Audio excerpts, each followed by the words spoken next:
don't know how many of you knew my mother, but my mother worked in my law office for about 20 years. She went back to work at age 64 and worked for my father-in-law, my law partner, until age 85 when I suggested she needed to retire. And she did not agree with that very much. Never really got over that, my retiring my mother, but it needed to happen.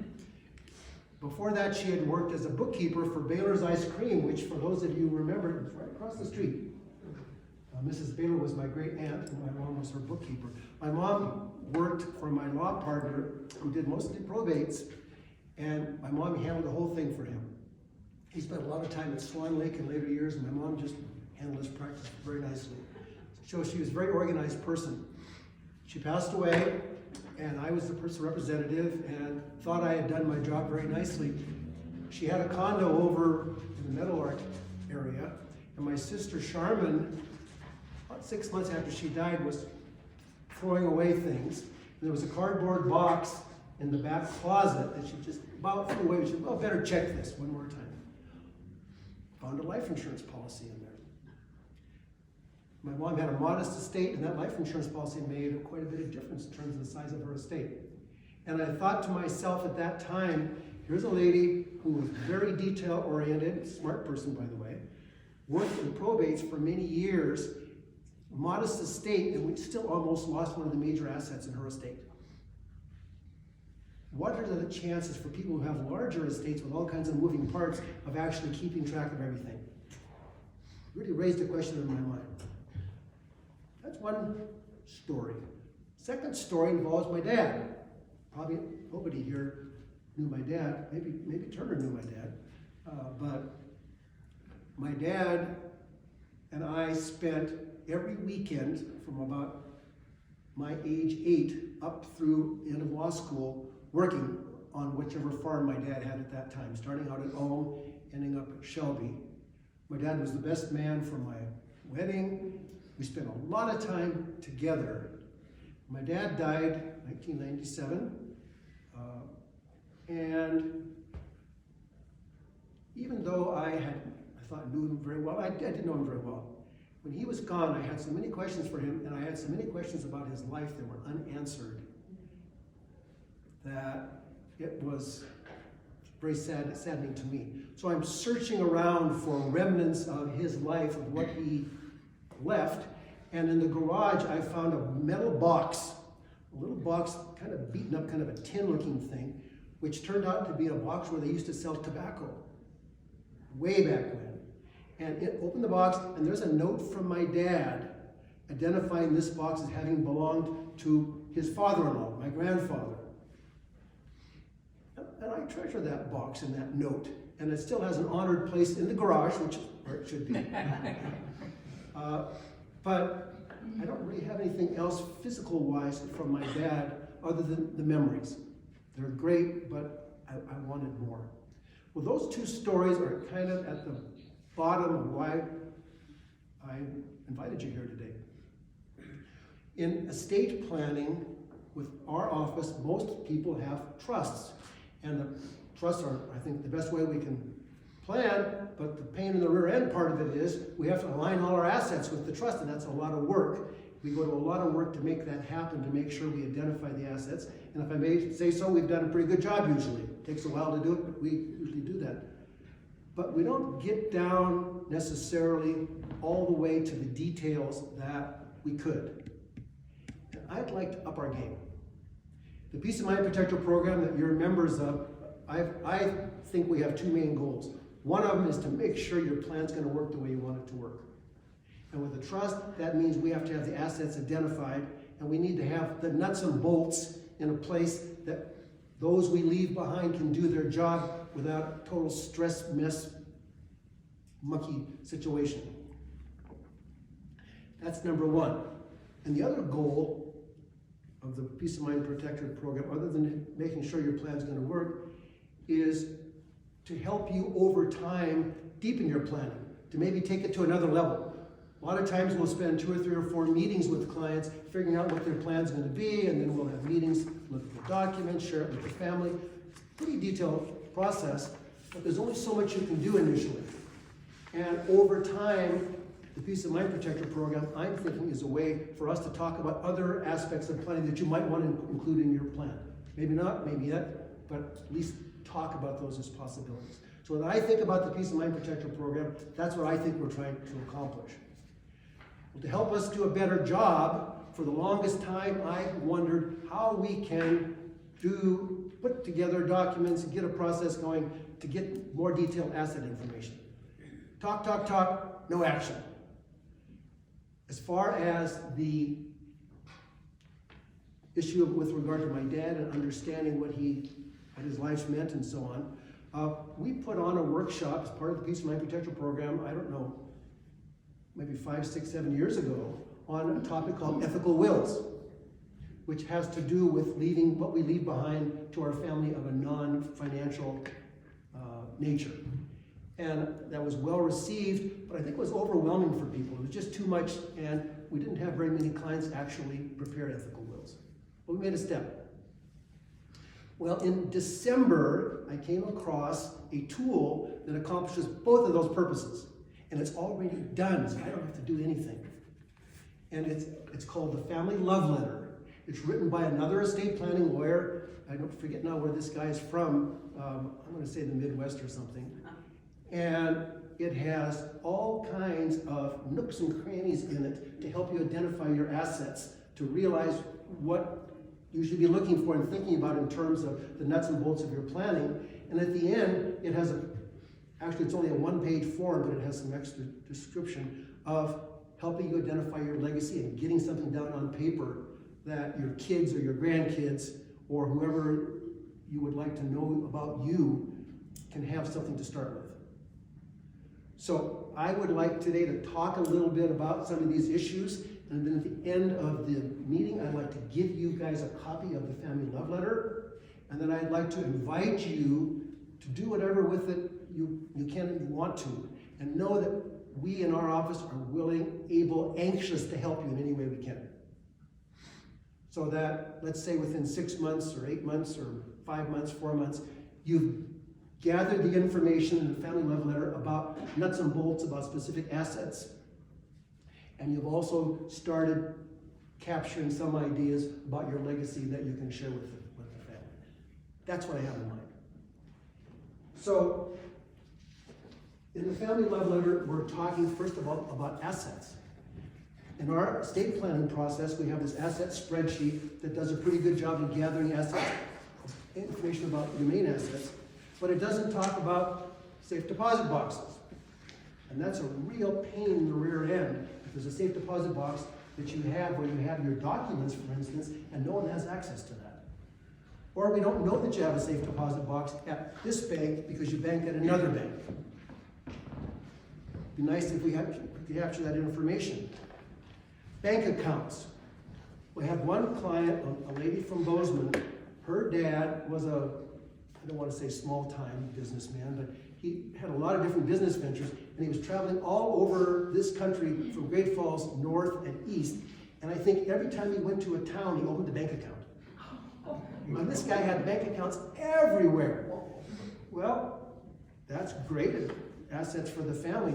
What a pain in the rear end for his daughter to try to figure out where are these assets? How do I get control of them? This was going on years after he died. Nice if he had left a list of those bank accounts. Your investments. So our office is in the D.A. Davidson building. Right downstairs are a bunch of really competent people in D.A. Davidson. A lot of people have Davidson accounts, but they also have them over at Stifel Nicholas, or they also have them at RBC. Great, good. Diversifying is good, but do your kids know where you have all these accounts? Now, the way they actually usually find out is they'll go and they'll look at the mail and see what comes in the mail as far as monthly statements and so on, and say, oh, realize Dad had an account at Stifel. Well, that can work, but wouldn't it be better if we had a list of investment accounts? Money owed to you. So you gave some money to your kids or to a nephew or to a neighbor. What was the intent? Is that money actually owed to you? What's your expectation? What agreement do you have with that person? I had some people contact me about 6 weeks ago. It was a mother-in-law of some clients of mine from the High Line, and this mother-in-law wanted to make some gifts to some of her grandkids. And she'd been advised by a lawyer somewhere else that what you need to do for these gifts is prepare promissory notes, and then each year forgive part of those. And don't worry, kids don't ever have to pay it back. Well, that's not ethical to do that, because that's not an agreement that you're entering into them. It's a way to get Uncle Sam to think you're doing one thing when you're doing something else. If you're going to come into our office, I'm going to find out what money, hopefully I'm going to find out what money is owed to you, and what do you want to do? Is this something that you expect to be paid back? You've got this promissory note here. What's the understanding of this? We do, I may say so, a pretty good job of ferreting that out, but we don't always keep track of that information. And we can do a better job if you will identify all the money that's owed to you and tell us what you want to have happen, and maybe clarify things a little bit.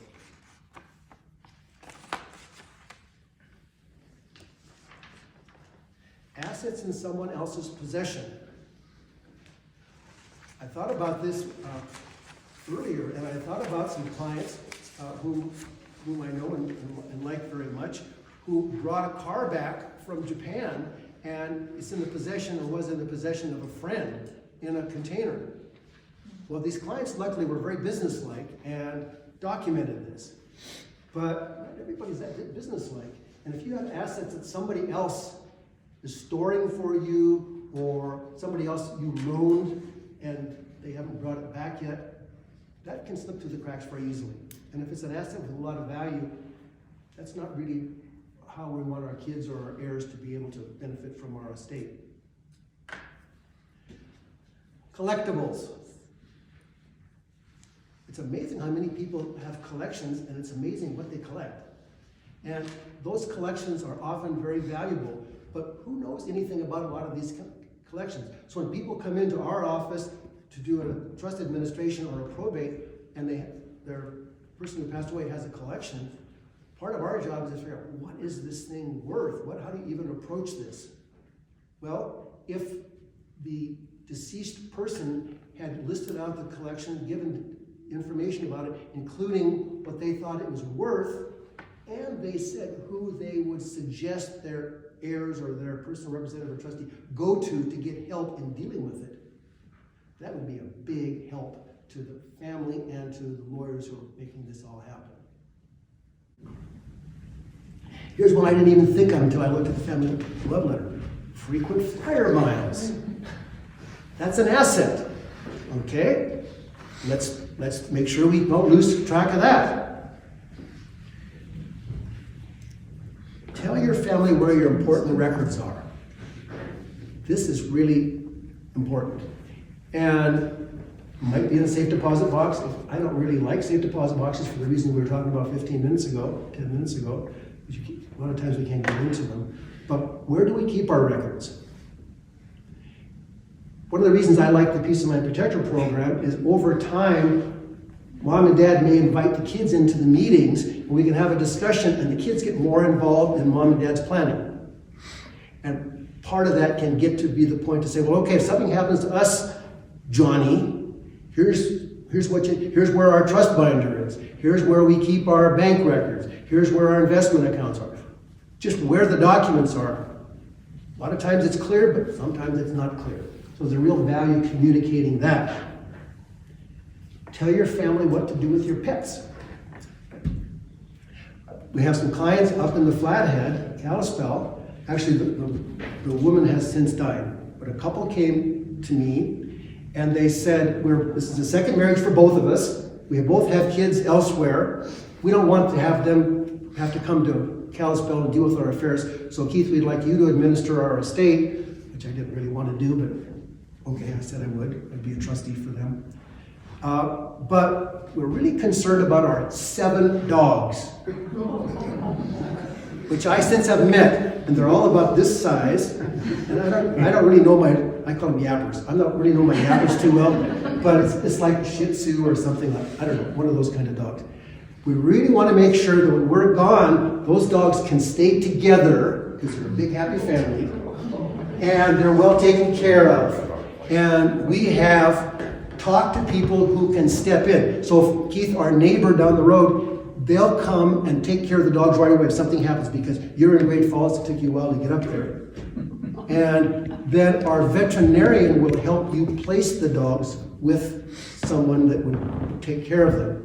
We don't want our kids to be involved in this. This would be a bother to them. We love our kids, but we don't want them involved. Okay. Then I said, that's great. Do we want to actually set some money aside for these dogs? Yes, we do. So it was the first time I had done what we call a pet trust. Okay. Remember Leona Helmsley? She devoted, was it $12 million for her dog? Okay. These people didn't put that kind of money, but they put quite a bit of money. The idea being that the dogs could use this during their lifetime, and then the excess of it would go to the kids when they're gone. Well, you may not dive in that deeply, but if you have family who's not here, and you have pets that are here, it would be a bad idea to do some investigation now about what would make sense, and to share that with the people who are going to come and try to handle your affairs. So, if we're talking about assets and organizing, I have a lady working for me named Charlene, who maybe most of you have dealt with. She is really good about helping people organize assets. And I'm volunteering, Charlene, with her agreement, to help you if you want to dive in and prepare a good list of the assets, fill out the family love letter, and then let us have a copy of that information, or just make sure that we know where that information is, so if something happens to you, your family, whoever's going to be in charge of your affairs, can hit the ground running. We'd be happy to help you with that. Don't ask me to get involved in that, because I'm going to drop the ball on it. But Charlene would be really good. So the family love letter, it's maybe 25 pages. 20 of them at least have to do with what I'm just talking about right now, assets. The other 5 pages are talking about legacy. Legacy is what you leave behind. So you'll leave behind a financial legacy, which is great, but you'll also leave behind a non-financial legacy. It's what lessons you're passing on to the kids, hopefully to the grandkids, to other family members. It's capturing ideas that you would like people to know when you're gone, and so you can have an effect on the future. Usually it's for your family, but it can be for other people also. And when we do estate planning, we're doing financial legacy planning, and part of our process, as you know, is to invite you to have family members sit down with them, with you and all of us together, and talk about your planning. And most people take us up on that. If you haven't, please do so. I think there's a lot of value in that. And one really good reason is if we have any kind of disparate treatment among the heirs, to explain it to them. And I'm here to tell you, if you give $1 more to your son than you gave to your daughter is going to be all over that. Why did he get another $1? Do you love him more than me? Oh, I remember back in age 7 you said this, whatever. Whenever we're doing the planning, we're talking about planning for the kids, and we're going to have different treatment for the kids, I'm usually going to say, this is totally your decision. If I can hear why you're saying we want to do this, but just realize this is a potential issue between the kids. And I hearken back to the first time I really saw this, was a farmer from out at Highwood, had 4 daughters, and the youngest one was one of these ones who's still always kind of needing help from Dad. So Dad gave her during his lifetime about $50,000, and he didn't have that large an estate. And then when we did the planning for him, this was back when we did a lot more will planning. We did a will, and the will says I divide my share, my property up equally among the 4 kids, but we'll deduct the $50,000 for my youngest daughter. I thought, makes sense to me. So we don't always do the famous reading of the will, but we did that in that case. And the four girls came to my office back when we were over in the Montana building. And I can still remember where all the girls were sitting and reading this. And as I'm reading the distribution, watching that youngest daughter just kind of melt. She was so upset by the fact that she did not get the same thing as her siblings got, even though she'd already received more than they got. Okay, that was then. We worked through the probate of the dad, and then I did some other work for that family. So this spread out over a couple of years. Dad's the one who did the planning, but the youngest daughter was mad at her sisters. And 3 or 4 years later, they still were not talking. That doesn't make any sense whatsoever. Maybe we couldn't have done anything about that. But I really wish Dad had explained this to the girls and spent some time with the youngest daughter to help her process this and see the reason behind it, so that when day is done, she doesn't take it out against her sisters and the family doesn't blow apart. So part of what I'm thinking about for our purposes today is part of the legacy you can leave behind is the planning that you've done. And to make that legacy really be most valuable for the family, they need to understand why you've done what you've done. Actually, one of the improvements that I want to make in our planning is at the beginning of every trust in Article 1, I want to go back and look at my notes from our meeting and capture what I think your words most closely were about what you want to accomplish in this trust and put that in the trust. Right now, if I may say so, the provisions accomplish that, but they don't put it in so many words. And I want to have a trust maker's intent section. And I think people are going to appreciate that. And if nothing else, it'll give an opportunity for the family to talk about a little bit more detail about what the intent is. But I'm going to suggest that this family love letter whole project would be a chance for you to be talking about what you're trying to accomplish in your estate planning. What goals you have for what your kids or your grandkids would use their inheritance for. You're not precluding anything. You know, it's like I talk about my dad. My dad's been gone now. April 10th, it's going to be, 26 years? Still, when something comes up, I think, well, I need to ask my dad about that. Still do that. I did it a lot for the first 15 years. Still do that 26 years later. Your kids want to know what you think about different things. So for instance, in terms of what you're giving them, your kids would like to know what your thoughts are and what they'd use that for. So if you're lucky enough, as many people in this room are, to have a state where there's investable assets, how would you approach investment? What ideas, how have you, mom and dad, approached it? That could be interesting to the kids or the grandkids as they do go about their own affairs.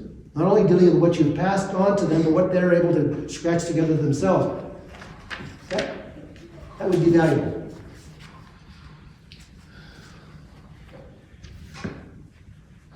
Sometimes, this is rare, but sometimes people have a large enough estate and they say, we're not only going to give to our kids, but we're going to give to our grandkids. And I say, that's great, but let's really think about giving more to the grandkids than the parents. That could cause some problems. And I've seen that. But some people say we're doing that anyway because our son is not responsible and we want those grandkids to be able to go to college. Totally get it. Wouldn't it be really good if mom and dad talked to the son about explain that and explain it in whatever diplomatic way we can to get him to understand why we're doing this. But sharing the purpose behind your different planning aspects and how you approach investing generally would be really useful information for your family. All right, we're dealing with estate planning. Estate planning has to do with people passing away. What would you like to have happen when you die? So many people, and this is a little paid commercial for me. So many people say, I don't want to have any kind of a ceremony. And during COVID time, that was, a lot of time there wasn't any choice. I'm going to really be twisting your arm. Don't tell your kids you don't want a ceremony. Doesn't have to be, doesn't have to be religious, I'm sorry, doesn't have to be religious, but a chance for people to come and deal with your being gone is a lot of value to them. My grandma Hannah died the year before I was married, so 1986, 85. I was married in 86, but in 85. And we had no ceremony. And it took me the longest time to realize she wasn't here anymore. I just couldn't get that into my head. I think there's a lot of value in, well, sometimes people will share stories at the ceremonies. That's great. It's great for people to get together, but it gives a sense of finality to a person's life that the family can really value, would really value.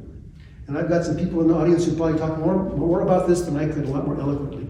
But I really believe there's a value to the family. If you do want to have a ceremony, what would you want? Who would you want to preside? Who would you want to give a eulogy? What kind of music would you want to have? Who would you want to invite?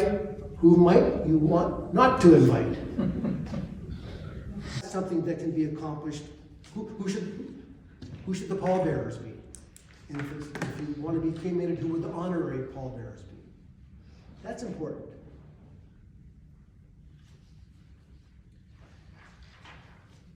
When we're talking about estate planning, yes, we're talking about death, we're also talking about incapacity.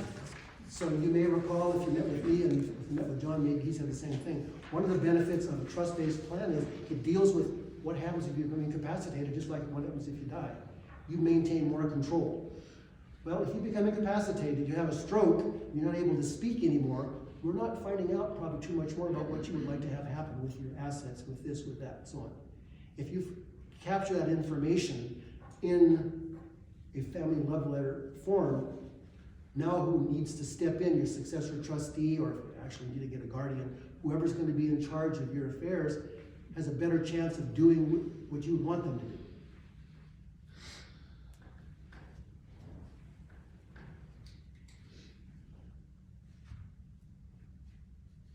So I made this comment here. What we leave behind are our deeds. Okay, I got a typo. It says what we leave behind is our deeds and words. It should be what we leave behind are our deeds and words.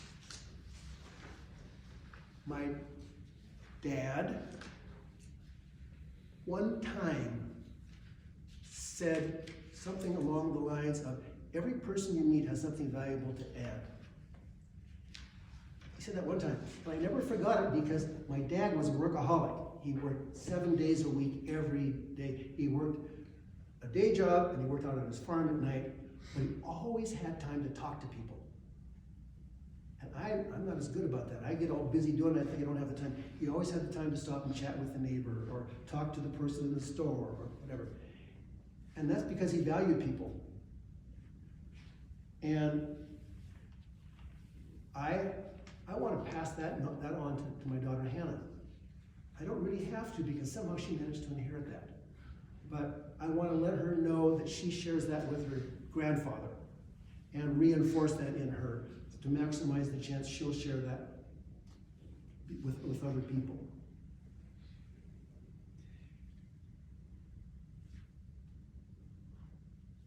So when we talk about legacy, what lessons have you learned that would be important for those you leave behind? What do you think is your greatest accomplishment? Or what's the top 5 or something? That's to me pretty interesting. I think about that for myself. I think about the first time ever I did a trial by myself, or when I was the lead lawyer out in Stanford, Montana, where they have the white stuff. Do they still have the stuffed white wolf? Oh yeah. Okay, stuffed white wolf in the courthouse, and we got I was on the defense side. We got a defense verdict. I still puff up a little bit about that. That was an important thing to me. When I was 11 or 12-year-old, I played Little League for Kaufman's Little League team, and I was the leadoff batter, and I got a home run. And I still revel in that. There probably are 2 or 3, 4 other things that rise to that level, but those come to mind right now. I want to share that with my family. And actually, I've done that. My daughter and I, since she's been 8 years old, every year have gone on a camping trip. And she just made sure I scheduled the last week of July this year so we can go camping again. And when we camp out every night, sit around the campfire, she makes sure we have a campfire, and we'll have some exercise to share things. And after many years, we're pretty comfortable sharing a lot of stuff. Also, about somewhere around 2008 or something like that, I started writing in the morning what I have come to call my book. And some of you have heard me talk about this maybe. I spent half hour, 45 minutes just typing. And part of it was just like a little diary. This happened today, this happened, this. And part of it was important people in my life. So my grandma Hannah, my dad, my mom, so on and so forth. I would talk a little bit about them. And then I would talk about my dogs.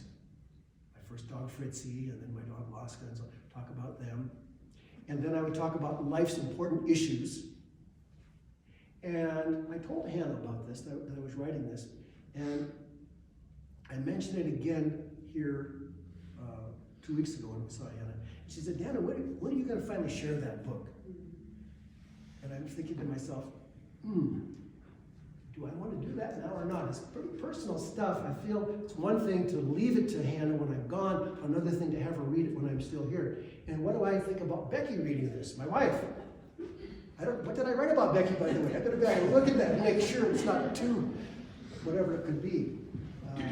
But I'm pretty proud of myself for having done that. Not that it was the world's biggest job, but I stuck to it for a long period of time. For about 2 years, I was writing all the time. And since then, it's been sporadic. I actually wrote something this morning talking about getting older and wondering if some of these things that I didn't used to pay attention to are signs of aging. Okay. And I decided this morning, you know what, I'm just going to get over this. I'm going to share it now, and if Becky reads it and she's a little bit miffed, I'll just have to deal with it. But that's how I'm passing on my legacy, primarily for Hannah, and then if she ever has any kids. My dad passed on his legacy through talking to me when we're driving out to the farm or when we're just spending time together when we were working. And I remember a lot of his stories. He'd talk about his grandfather, Torvald, who came from Norway.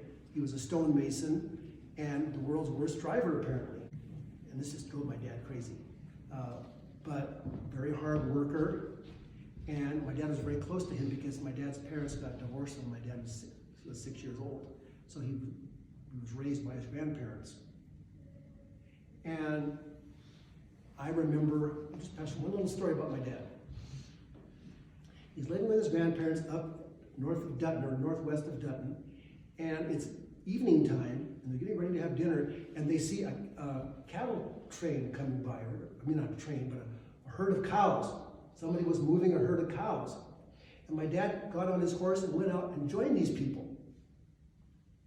Just disappeared. And they went from Dutton over to Fort Benton, went across the bridge, and somewhere south of the Missouri over there, they were going to pasture them.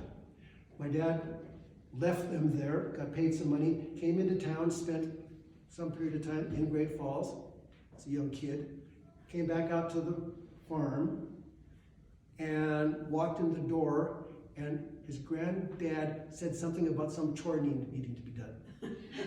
No, where you been? No, we were worried about you. None of that. It's just, oh, okay, go do this. So when I think about myself as not being very demonstrative, I come by that naturally. That's the kind of story I like. I put a lot of value in that kind of story, and I want Hannah to hear that story.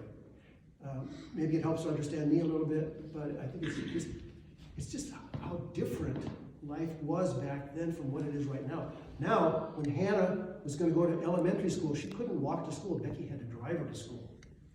I mean, that's how different it is from what it was back when my dad grew up. So I'm suggesting that you would, I'm saying, write something. And it doesn't have to be this big long book that I'm writing. It could be just little snippets.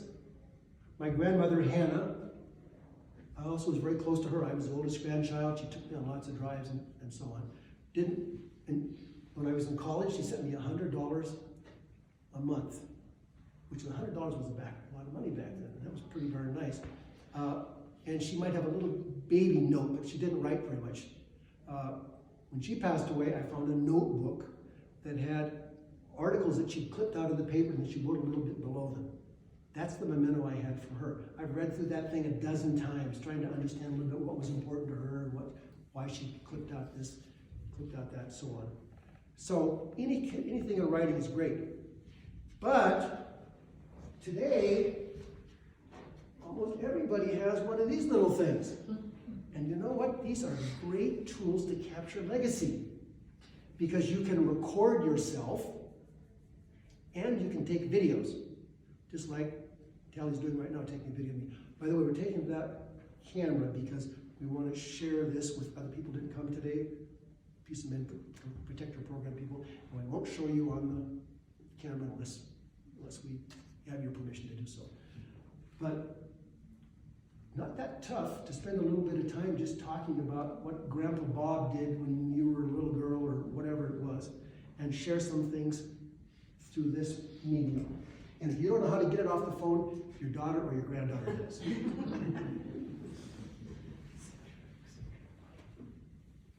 As I said, several years ago, we did an ethical will presentation, and we had some detailed forms for people to use. And if you would like to, after looking at the one page to collect information, if you'd like to go deeper, we can provide that ethical will material to you. I think it's pretty good. I got that time, I read some books on ethical wills. I think I still have those books. I'd like to read those. I'm happy to loan those to you also. So, if you're going to capture your legacy, my main idea would be, don't think you have to write a book. Don't think you have to do any specific form. Just capture stuff. And then, when you've captured it, let us know, let somebody know you've done so and where it is. I wasn't too smart about this book that I had on my computer. I had it password protected. And where did I have my passwords? That would not have been good if something had happened. Now it's not. Now I'm not worried if my secretary sees it. No big deal. But you want all this time and effort that you've spent on something to actually work out and make sure that it's accessible. So for the next year, you have a standing invitation from my office, mostly Charlene, but anybody, to help you with these family love letters. To help you identify assets, which you may decide this legacy thing is a little bit too touchy-feely. I hope you don't, if you do. But the asset part of it is really important. And one type of asset I did not mention, the one aspect is computer passwords. Now, you don't want to write the list of computer passwords and put them out where everybody and their dog can see the passwords. It needs to have some security involved. But that's a really important thing, to have password knowledge shared. Maybe that is something that goes to your safe deposit box, or whatever. If you'd like us to have a copy in our file, we would be pretty secure there, whatever. And actually, let me also mention one other related topic. If you're a member of the Peace of Mind Protection Program, we've offered, and many of you have accepted, for us to store online your healthcare information. I think that's really good. Going forward, for new people and for members of the program, if you want us to store your other estate planning documents, we've now got a secure website portal on our website. You'll have a password, be password protected. We're not going to ask you to give us any financial account information, just in case it is hacked. But if you want us to store that information on the web, we'd be happy to do that. That way, when you're trying to remember, well, who did I name on my healthcare property? How do I get a copy of that? You just get into the website, print it out, done. You don't need to try to track me down or something like that. So that's something you'll hear from us more as we get that